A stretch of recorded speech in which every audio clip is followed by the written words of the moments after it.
Оржигон овогт нямын дуламжав. Миний туулсан амьдралын зарим дурсамж номын хэсгээс.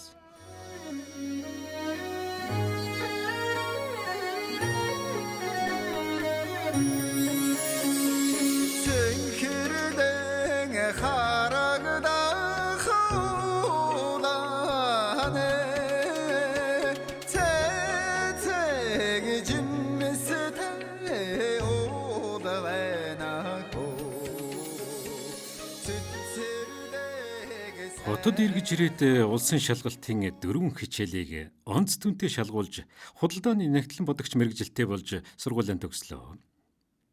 Нөгөө судалж сонирхоод байсан газрууд ч тагчиг болсон байл.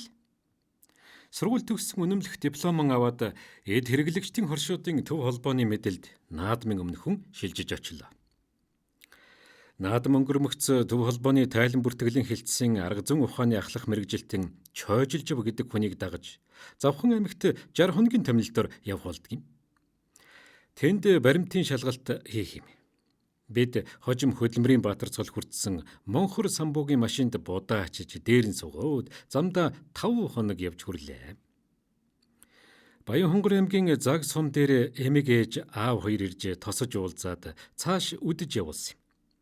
Аймгийн төвд сар гаруй болж хоршоодын холбооны нэг нярвын тооцоог барааны нэр төрөл тус бүрээр бодох ажилд оролцлоо. Тэр хүний хариуцсан барааны тооцоог сүүлийн 5 жил бодоогүй ихээхэн бодлонтой болсон байж бил. Аймгийн ахал жива хүнтэй түүний даалгавраар Баян улс сумын анхны хоршооны ажилд баримтын шалгалт хийхээр аймгийн хоршоодын холбооны байцаагч Дорж сүрэн гэдэг хүний хамт явсан юм аа. Баян улс сум одоо Тэс сум нэртэй болсон. Монголын баруун хойд захын захад тэр үед хамгийн бөглөө бүдүүлэг, зэрлэг танхай ард түмэнтэй газрын нэг байсан. Намайг очихоос 2 жилийн өмнө буюу 1951 онд Тэндхийн олон түмнийг мунхруулан ардын төрийн эсрэг ухуулга сурталчилгаа явуулж туурхэрч түгээрч барахгүй албан үргээ гүйцэтгэж явсан хэсгийн төлөөлөгчийн амнасанд халдаж зэрлэгээр хөнөөсөн Балмад этгээд Цэ зайрангэгч баригдан төрийн хуулиар цааслагдсан газар байлаа. Доржсонгой бит хоёр аймагаас шуудангийн машинаар гарч аймгийн төвөөс 40 км-т байдаг Хэрсэнгийн өртөөн дээр очиж цааш 7 өртөө газар мориор явж 100 хоноод тус сумд очлоо. Баян улс сум бол битүү ой модон дундуур урсдаг, үдсэглэнт сайхан Тэс голын урд хөвөн дээр оршдог, байгалийн тансаг баян ноотдаг байлээ. Биднийг очиод 2-3 хонж байтал шүүх яамны сайд тус сумын харьяат Пэлжээгвэ ажиллаар очиод бид хоёрыг зориуд дуудуулан уулзаж. За та нар шалгалтаар яваа юм байна. Аймгийн нөхдүүд надад ярьсан. Би өөрөө энэ нутгийн хүн.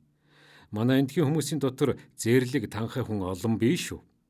Аймгийн хуулийн байгууллагын нөхдийн ярьж танилцуулж байгаагаас үзэхэд та нарыг шалгаж байгаа хоршооны хэд хэдэн ажилтан ихээхэн хэмжээний хөрөнгө мөнгө ашиглан шамшигдуулсан байж магадгүй сэжигтэй юм байна. Ийм учраас та нар ажлаа дуусгаад буцатлаа өндөр сонор сэрэмжтэй байх хэрэгтэй.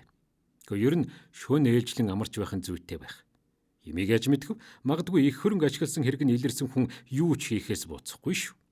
Энэ тухай анхааруулж хэлэх гэсэн юм гэвэ. Би муу юмтай учирч үзэж дуулаагүй бага залуу насны гэнэн хонгор сэтгэлийн улмаас за юу л болов гэж гайгүйэлгүй гэсэн шүү юм бодож нэг их тоохгүй байлаа. Гэтэл Доржсонгой надаас нэлээд олон ах хэдэн жил ажиллаж юмны наан цааныг ойлгох болсон хашир суусан хүний хувьд бөөр суурьтай хандаж сайд хэлдэг яг үнэн шүү. Иймээс хоёулаа өдөр шөнөгүй шургуу сууж шалгалтан богино хугацаанд дуусахгүй болохгүй. Шүн ээлжлэн баг унтаж байхаас өөргүй гэлээ. Би зөвшөөрч энэ ёсоор ажиллах боллоо. Бид хоёр сургуулийн конторын 2 өрөөтэй жижигвтер байшинд шалгах бичиг баримтаа авчруулан ор засуулж байрлсан юм. Тэр шөнөөс эхлэн хоёулаа шүн дунд өнгөртөл лааны гэрлэр ажиллаж, үүрээс өмнөхөн ээлжлэн зөвхөн нүдний хор гаргах төдий унтдаг боллоо. Гадаа үүдэр морьтой явган хүмүүс хөлхөлдөн хаалга татаж чангах зэргээр үдсэн шинжтэй сэжигтэй байдал зарим шөнө гардаг л байлаа. Юмиг яаж мэдхэв шүн хаалга цохих, эвдэж хаглах, юу юугүй дайраад орж ирвэл үзэлцэх санаатай тус бүр нэг бүдүү мод шийдэн бэлдэж орныхон араар нууцхан тавилаа. Энэ бүхнийг доржсөрөн гойл сэдэж хийсэн бөгөөд арга ядсан хэрэг юм да. Хэрэг биднийг алах хорон санаатан байгаад тийм үйлдэл хийх бол ямар ч аргаар хөнөөж болно шүү дээ. Тийм явдал сэдэх муу санаатан байгаагүй юм байгаа биз? Зүгээр л өнгөрсөн юмдаг.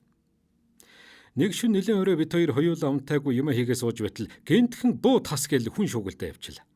За юу гэж болов гэд түрхэн лаага унтрааж шийдмэн бариад чимээг үхэн хүний хөлөө чимээ шагналаа. Гэтэл хүмүүс дүнгэр ярилцаад манай хаалганд ойртож ирлээ. Цонхор сэмхэн хартал сумын захиргааны дарга, намын үрийн дарга хоёр ойртон ирснэ. Энэ хоёр унтсан шиг байна дөө гэд буцаа цаашаа явлаа. Бид хаалганыхын түгжээг онгойлгож араас нь дуудлал буцаж ирээд. Гэхдээ та хоёр унтаагүй байсан юм уу? Гэрэлгүй болохоор нь унтсан гэж бодоод сэрээгээд яах вэ гэд буцлаа л да. Та нар тайван биз? Бид хоёр буу дугуурч амтын шугалтахаар нь санд мэнд босч ирцгэлээ. Гэтэл манай конторын манаач авгаа үүргэлж угаад бүхээгтээ сумтай бууныхан гоохыг даржчихж. Тэгээ баруун хөлийнхөө эрхийн хураг шүргүүлж баг зэрэг шарх авсан байна. Харин ч гайгүй эмчирээд боосон санаа зовх юмгүй. Бид ч эхлээд гайгүй та хоёрт муу юм болов уу гэж санаа зовлоо шүү гэцгээл. Бид манай энд тайван байна уу? Харин буу дуурахаар нь айлаа шүү гэж үнэн хэлсэндэг. Үндэ бол би үнхэлзгээ хагартлаа айсан боловч нэрлэхэхдээ аядаад бие барьсан ухаантай байсан юм л. Доржсөрөнгөч айж сандарсан шинжтэй байлаа. Элдэв төрлийн гэмт хэрэг зөрчил их гардагаас сумын захиргааны контор хүртэл манаачтай хариуцлагатнууд ээлжир шүн бүр эргүүл хийдэг байсан гэд бодоход л ямар шуухан газар болох нь ойлгомжтой. За тэгэд тус сумын 4-р багийн агент хариуцсан барааг гэнт тоолж шалгах шаардлагатай болдго юм. Тэгэд хоршооны шалган байцах комиссийн дарга баг сургуулийн захиралтай би хамт явах боллоо. Тэр агентийнх сумын төвөөс 40 км гаруй хол Тэсийн гандан гэдэг хуучин хүрээний төөрийн дэргэд нутгалдаг юм байна. Захирал өөр сумын хүн бөгөөд энэ суманд ирснээс хойш тэр зүг рүү ганцхан явсан. Сумын дарга нар газар сайн мэдэхгүй залуу байл. Гэвч явхаас өөр яхав. Сумын дарга нар өртөөний ахлагчид 2 сайн морь барьж өг гэж үүрэг өгсөний дагуу бид хоёрт хөл хөдөлгөөнтэй сайн морьд унуулсан байлаа. За тэгээ бид хоёр шүн хагаслан мурдаж Тэсийн голыг уруудан хэд сүлжиж явсаар өглөө нар тусаж байхад голын ирэг дээрх сүү тосны завууд дээр хурч ажиллаа. Тийм эртхэр нь 10-аад хүн цуглчихсан хөл хөдөлгөөнтэй байл. Тэгээ юу болж байгааг нь асуувал уржигдэр шин завуудын манаач эмэгтэйг хутгалж зэрлэгээр амь насын хөнөөсөн бузар хэрэг гарч хэсгийн төлөөлөгч шүүх прокурорын хүмүүс ирчихсэн шалгаж байгаа гэж байгаа юм байна. Тэр хохирогч өөрхий дөнгөж 18 настай охин байсан гэж дуулдсан юм. Бид ойрхон байгаа агентад очиж тооллого тооцоо хийгээд орой нар жаргах үеэр буцаж бас л үүрээс өмнөхөн сумын төвд ирсэн юм. Дандаа шөнийн харанхуугаар шигүү ургасан чацарганы мод бургасан дундуур морин зам даган олон гол зүлжсэнийг хэлэхүү. Хүн алсан жигшүүрт муухай хэрэг гарсантай тааралцсныг хэлэхүү мөн чих айж явж ирсэнтэй. Доржсөрн бид хоёрыг шалгалтанд дуусгаж байтал аймгийн цагдан сэргийлэх хэлтсийн дарга тэргүүтээ хэдэн хүн ирж хоршооны дарга, нябо, барааны нэрв, дэлгүүрийн худалдагч, мөнгөний нэрв, тоо бүртгэгч нарыг баривчилж аваад явдаг юм байна. Тус сумын хоршоонд үндсэндээ түүхийн эдийн эрхлэгч хэдэн манаач л үлдсэн юм. Дээрх ажилтнууд бүлэглэн хувилдаж ихээхэн хөрөнгө ашигласан нь шалгалтаар нотлогдсон билээ. Ийм л зэрлэг танхай зэвүүн газар байж билээ. Бид баримт материалаа хүлээлгэн өгч ажлаа шовтлаад морин өртөөгөр явж нөмрөг суманд иртэл улагчин сумын нутагт малын халдварт өвчин гарсан учраас өртөөгөр цааш явах боломжгүй болж аймгаас тойруу замаар машин ирж тэнд саатсан хүмүүсийг авна. Тэр хүртэл хүлээх болдго юм байна. За тэгээ тэндээ машин хүлээж 3 хонлоо. Буудлаа байхгүй учраас өртөөний гэрт байж айлаар явж хоол олж идэх хэрэгтэй бол. Тэр үед мал тууллага намар явагддаг байсан бөгөөд сумын мал тууллага хийгдэж дуусаад дүнгээ нэгтгэн гаргаж багийн дарга сумын төлөөлөгч нар их л бодилж үйлээ үзэж байлаа. Бид хоёр нэг багийн дүн тайланд туслахаар ажиллалаа. Мал тууллагын дүнг нэгтгэн гаргадаг 1-р маягтай буюу хөдөөгийнхэн хавтгай 50 гэж нэрлэдэг тайланг хэн дуртай хүн гаргаж чадахгүй. заавал балансжуулдаг яггүй маягт нөхдөг байсан юм. За бидний хувьд бол нэг их зовлон болоод байхыг биш л дээ.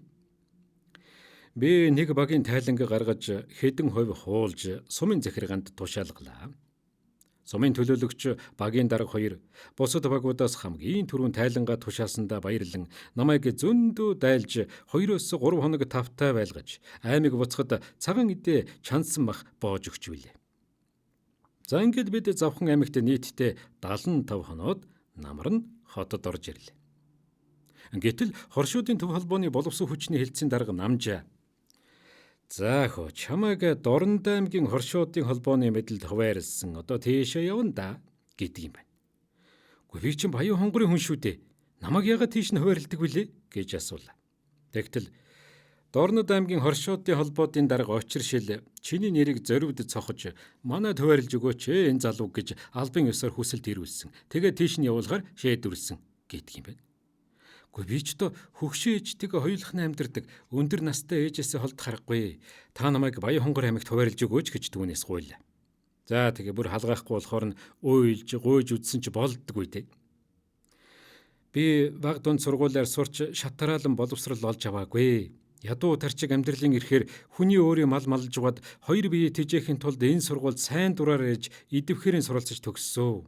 Цалинтай ажил хийж ээжигийн тэжээж асарч халамжлана. Нутгаасаа өөр газар яасан ч явахгүй. Та намайг яавал яа гэж худал хэлж гоморхож ихэрхэж үзлээ. Тэгсэн энэ үг буруудаж за хөө тэгвэл чамайг суралцсан хугацааны бүх зардлыг чинь төлөөлж шүүхэж шилжүүлэн дээ. Тэр цаг чи явахгүй гэд яхав гэж сүрдүүлж хэллээ. Би чаах хөрхөө уйлж надад зардал төлөх хөрөнгө байхгүй. Ээжигээ Монголын баруун хязгаарт ганцаарнг нь орхичход зүүн хязгаарт очих ямар ч боломж байхгүй шүү дээ. Дарга та намайг миний хөгшин ээжийг бодож бидэнд туслал да гэж гуйлаа. Дарга намайг ятгаж зэмлж за би ч гүрийгээ суугаал байл. Тэгж намайг дагуулan боловсон хүчний асуудал эрхэлсэн орлогч дарга Шуура гэдэг хүний өрөөнд орлоо. Тэр дарга намайг бас л зэмлэж ухуулж ятгсан боловч би гуйж говьсаар л байл. Тэгсэн намайг гарчваг зандардаг юм байна. Би тэндээс гарч шарав дурж багш тайлан бүртгэлийн хэлтсийн дарга чойжилж ав нартай уулзаж учир байдлаа хэллээ. Тэгсэн шарав дурж байгаа. За чи жаахан хүлээж бай. Би нэгдүгээр орлогч дарга дэлгэрж автаа уулзаж ярилцъя гэд тийшээ орлоо. Тэгээ удсан чгүй гарч ирээд дарга ярьсаа чамайг Баян хонгорч хуваарлах баха гэлээ. Тэгээд үүдний өрön зогсож байтал Шуура дарга ор гэж дуудаад. Чи сүрхий хүү юм. Нутагч явуулъя. Харин чи цаа ажиллана шүү нөхөр маань гэлээ. Миний баярлсан гэдэг ч тоймгүй. За тэгээд төмлөлтийн замын зардлан авч Баян хонгортоо явах нь тэрдээ. Ингэж хөдөө талын бүдүүлэг малчин ардын хүү өөрөө бие дааж оролдож байж хуучин шинэ бичгийн 35 үсгийг нүдлэн цээжилж дүрслэн дөөрэлгэж бичих төдийгөөс хэтрэхгүй мэдлэгтэй байсан би 21 настай бүрэн дунд боловсрал тусгай мэрэгжил эзэмшин худалдааны нэгтлэн бодогчин өнөмлөх өвөрлөн төрлөх нутагтан эргэж ирлээ.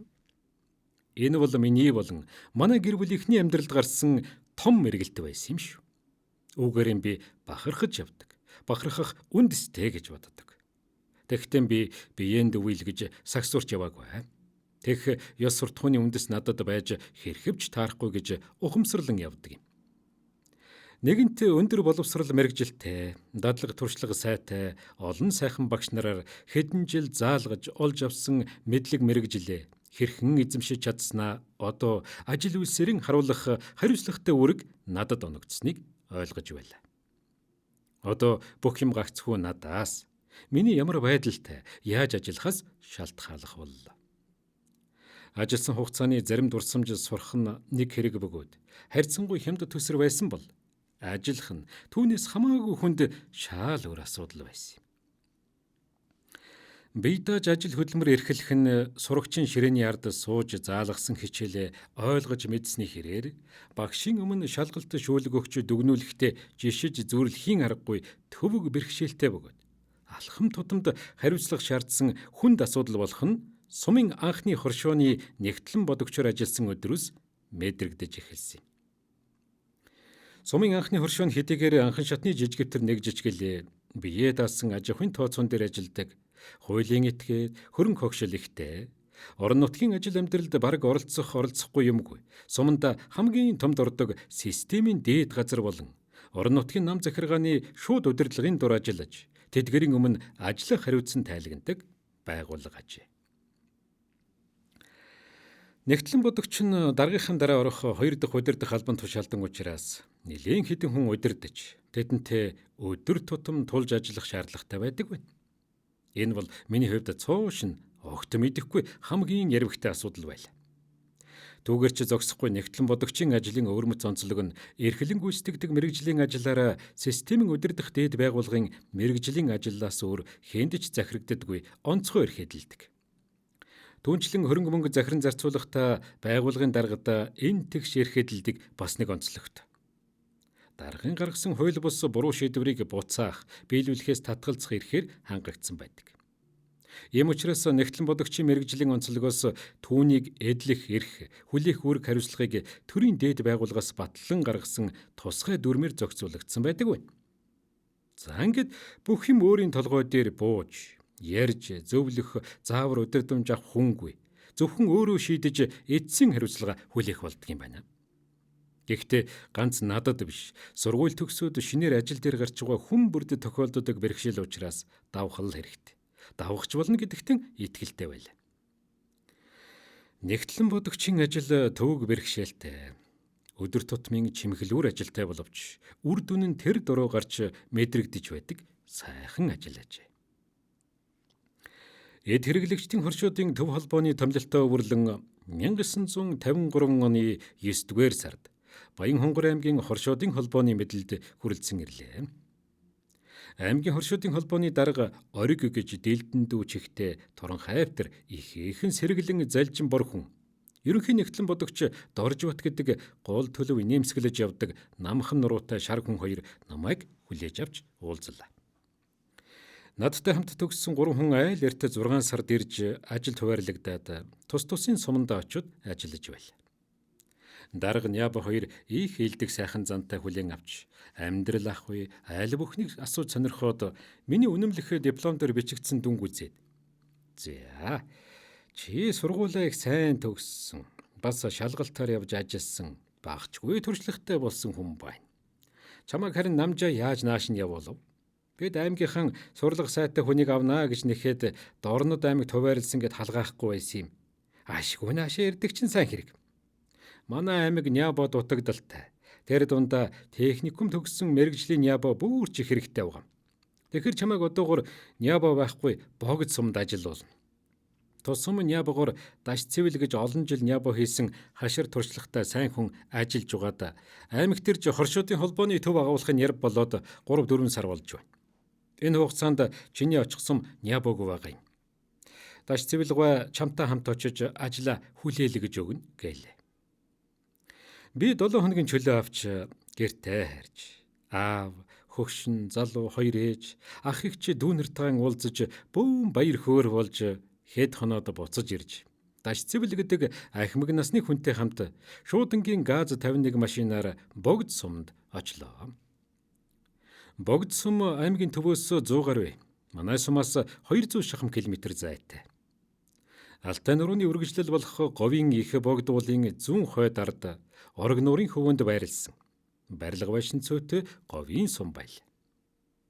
Тус суманд очиж ажиллаа хүлээж аваад даш цэвэлгойн зөвлснөөр хоршооны дарга логин гэдэг айлд суух болж муу модон хайрцагтай хувц сунраан бариад тэднийд очлоо. Лог байх аашсан сайтай, хээшаагүй, юу байгаагаан хуваагаад хэргэлждэг айл боловч хүү голдуу тэрсгэн насны 6-аас 7 хүүхэдтэй дуу шууган, уйлаа малан ихтэй нилээ новширх заваан айл байл.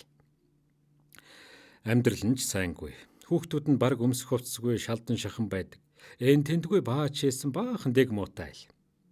За тэгээ орой ажил тараа дарагтайгаа хамт ирэхэд нөгөөх олон хүүхэд нь тал талаас нь шаваад хоол унд тухтай идүүлэхгүй бараг л булааж аваад идэх нь холгүй. Ийм байдлаар тэр айлд хэд хонс юм аа. Тэдний дэг муутай замбрааг олон хүүхдээс залхаж тэднийхээс ер нь шалавхан холдож зайлахын түүс болж сүүлийн хэд хоног үргэлж контортой хоолтой хоолгүй хондог болсон юм. Сумын бараг бүх албан газар гэрт конторолдог байсан юм л д. Нэг өдөр манаач цэрэн соном гэдэг үг нь надад. За хүмүүн, чи ойрдоо бараг хоол ундаггүй. Одоо энэ конторын ширээн дээр бүхлээрээ унтах юм. Ингэж болохгүй. Би чинь тэсэхгүй. Чамайг даарчихна гэд бид шөнө гал түлэх юм. Гэсэн ч одоо өвлийн хүйтгэл шөндөө хүйтэрч хондог боллоо. Чи манайхыг голохгүй, цэрлэхгүй бол манайд бай. Хөгшин бит хоёр зээ охинтойгоо гурвуулхнаа байдаг. Гэмн гэрэлж яхан жижигхэн л дээ. Гэхдээ болох байлгүй. Лоо даргын тэр олон дүрсгүй жалууттай яаж хамт байх вэ гэдэг юм байна. Үнэхээр гурван хөгшин манаач шөнө бүхэн гал түлж цай чанж өгнө. Заримдаа бүр будаатай борцтой цай чанана. Гэрээсэн идэх юм авчирч өгдөг байсан юм хөрх. Бодж явахны нэрээ тэдний гэр контортой ойрхон. Хоёр хөгшин 6-7 орчим насны жаал охинтойгоо байдаг тул боломжийн айл санагдаад тэднийд байхаар шийдсэн юм. Би уг нь логон хүүхдүүдээс залхахдаа даргада хийх ажил ихтэй, шүн жал суухгүй бол болохгүй гэж худлаа хэлээд контортой хондог болсон юм л да. Өдөрт хаяа очиж цайвна. Тэгээд л очингууд би ер нь конторт ойрхон гэртэйгэр нь шүн сууж угаад очиход амар юм. Цэрэн сономгоонд бай гэж бодож байна гээл. Дарга за тийм бол яах вэ тэг гэл. Тэр хашир миний байдлыг гадарсан бол та. За тэгээ би тэднийхээ хайрцаган аваад өнөө өвгөн манаачин дэрж сухоллоо. Цэрэн сономгойн хөгшин их сайхан ааштай хүн гэртээ ирсэн. Тэр өдрөөс л за хөөмн тэмээний мах идэж чаддгүй гэж асуув. Би уг нь адуу тэмээний махтай хоол идж үзээгүй л дээ. Тэгтээ сурах байлгүй гэж үннээ л хэл. Гэтэл хоёр хөгшин зэрэг шахам. Харлаа. Манайх голдуу тэмээний мах иддэг айл. Гэхдээ хүүдээ богийн махаар тусад нь хоол хийж өгч байна гэлээ шүү. Би дотроо дуртай байсан чи нэрлэхэж. За хэрэггүй дээ. Тэгж төвг удаад яах вэ? Би одоо ямар ч хоол идэж сурна гэл.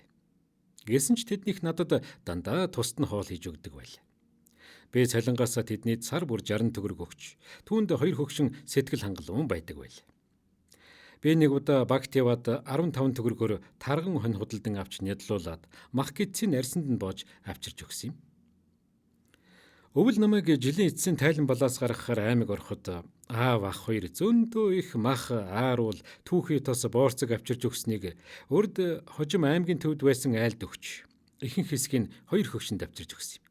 Тэдний баярлж байгаа гэж учиргүй. Ийм байдалтайгаар тэр хөгшнийд ая тавтай хэдэн сар болсон юм да. Намайг ажил аваад хэдхэн хонж байтал сангийн яамны эрв эрдэг ихчээр ахлуулсан сүржин мөртлөө дааржин шалгалт очдөг юм байна. Аймгаас гарсан шуудангийн машин манай суманд бүр шөнө иржээ. Тэр машинаар шалгалтын группийн 4 хүн ирж машинаас бунгута бөөх албан газраар орж өрөө тасалга ширээ шүүгэнүүдийг цөмийн лацадаж ломбодсон байл. Өглөө ирэхэд хоршооны сав бүр ломбот ажил хийх боломжгүй. Бид хийх ажилгүй хий дими юм ярьцгаа суулаа. Дарга сумын захиргаа яваад ирлээ. Маам даргын өрөөнд захиргааны гишүүд цуглаж ярилцлаа. Бүх өрөө таслага ширээ шүүгээ лацдсан байна. Тэгсэн дарга нар их зэвүүцэж дургу байна. Шалгалтынхан унтаад босоогүй бол та ахалж яваа хүний дуудаж уулзах юм байх гэж тэр ярьлаа. Тэгж бэсэр бүр үд болж байхад нэг хүн ирж санхүүгийн данс баримт хадгалдаг шүүгээ, мөнгөний авдар, дэлгүүр, агуулгаас бусдыг доторхын үзэж бүртгэсний дараа онгойлгож, эзэмшгийг хариуцсан эзэнт нь зөвшөөрл. Тэгэд үдээс хойш хоёр хүн ирж сумаас хүмүүс оролцуулан касс, мөнгө, дэлгүүр агуулгыг тоолж эхэлсэн юм. 2 өдөрт багтаан бүх бараг тоолж дуусаад тооцоог үнийн дүнгээр нь бодсон нэртэй болж 7000 гаруй төгрөгийн илүүдэл гарсан юм. Улсын орлого болго гэж хугацаа заасан акт тогтоож, дарга нэрв бид гурваар гарын үсэг зурулах гэхэд нэрв сүрхий тооцоотой хүн байсан учраас "Үгүй ийм бараа илүүдэх ёсгүй" гэд зөвшөөрсөнгүй. Дарга бит хоёр дахин сайн нэгтлээ шалгая. Ер нь нэрвийн хариуцсан барааг нэр төрлөөр нь тооцож юу зөрж байгааг олох ёстой гэж учирлан ярьсан боловч бидний саналыг хүлээж авсангүй. Зөрөөг улсын орлогод оруул гэсэн муухар даалгавар өгөөд хэрв дурдсан хугацаанд төлөхгүй бол та хоёр хариуцна. Өөрсдөө төлөө зогсохгүй хатуу хариуцлага хүлээлгэнэ гэж сүрдүүлэн загнаад буцаа ивчлээ. Бас санхүүгийн баримтанд юу ч үзээгүй байж тоолго тооцоо дуусаж буцатлаа битүүмжилсэн шүүгийг онгойлгож өгөөгүй хэд хоног ажил саатуулсан юмдаг. Тэднийг буцмагц үлдэгдэл буруу тоологдсон байж магадгүй гэж үзээд үлдэгдлийн тоолгын бүртгэлтэй дахин тулгаж шалгахад илүү тоологдсонгүй бүртгэл зөв байл. Тэгэхээр би нэг шин зориуд сууж тооллогын бүртгэлд бичигдсэн бараа нэг бүрийн үнийг шалгаж үзсэн чинь 1 төгрөг 40 мөнгөний үнэтэй оёдлын утас 7000 гаруй ширхэг бүртгэгдсэн байл. Ийм үнэтэй утас огт байхгүй. Харин 40 мөнгөний утас л байх ёстой тул маргааш нь Нярваасаа чи тийм үнэтэй утас хүлээж авсан юм уу? Яхаараа ийм үнэтэй утас байдаг билээ. Гэтэл би 40 мөнгөний утас л авсан. Ерөөсөө 1 төгрөг 40 мөнгөний утас гэж байхгүй. Наа чин 40 мөнгөний утас байхгүй юу даа гэлээ. Үнэхээр буруу үнээр үнэлсэн нь тодорхой байл. За тэгээд энэ асуудлыг аймгийн хоршоодын холбоогоор дамжуулан сангийн яамд уламжилж байж 2 сар шахмын дараа хүчингүй болгуулсан юм. Би энэ тухай дэлгэрүүлэн урьдчилах болсон нь учиртай. Төр засгийн төв аппаратад хашиж байгаа өчүүхэн албан тушаалаа дүвийлгэн өргөж, доод шатны байгууллагад ажиллаж байгаа хүмүүстэй дээрэнгүй хандаж явдаг. Мэдлэг боловсрол нэмгэн, онгиргон, сагсуу, овлоггүй, хүний мэсгүй адгийн шаар болсон өөдгүй юмнууд энэ тэнд мэрсэр байсаар тухайн үедээ илэрч цэвэрлэгдсээр ирсний зарим нь эдний дотор явсан бололтой. Ийм сүржгэнсэн өөдгүй амьтдал нам төрийн байгууллагаас зохиож байгаа ажлын эрх ашиг нэр хүндийг олон түмний дунд унгаж хөсөрдүүлэхэд хүргэдэг юм. Хожим сонсоход манай сумын дарга Маамгой шалгалтын ахлагч Эрдгэгчтэй уулзаж тэдний сүржгэнсэн бүхэл бүтэн сумын хөдөлмөрчд албан хаагчдыг хэтэрхий басамжилж дормжилсан үйл ажиллагааны үннийг хэлсэн улмаас түүнтэй хэрэлдэж муудалцсан байна.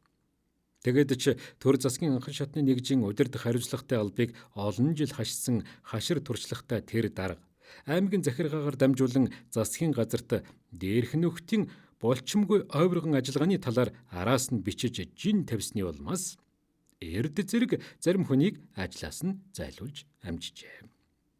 Тэд тийм жавтыг хүртгэхээс аргагүй аашавар гаргасан юм. Ингэж асар их сүр төлөнтэй эхэлсэн шалгалт ямар ч үр дүнгүй. Харин хэдэн 10 хүний хэдэн өдрийн ажлыг алдагдуулаад төгссөн юм да. Төр засгийн их бага өндөр нам ямарваа албан ажил хашиж яваа хэнч байсан. Ард түмний үйл хэргийн зарц гэдгээ ямагт санаж дөлгөөн, зан төвшин бодлоготой явах хэрэгтэй байдаг юм шүү.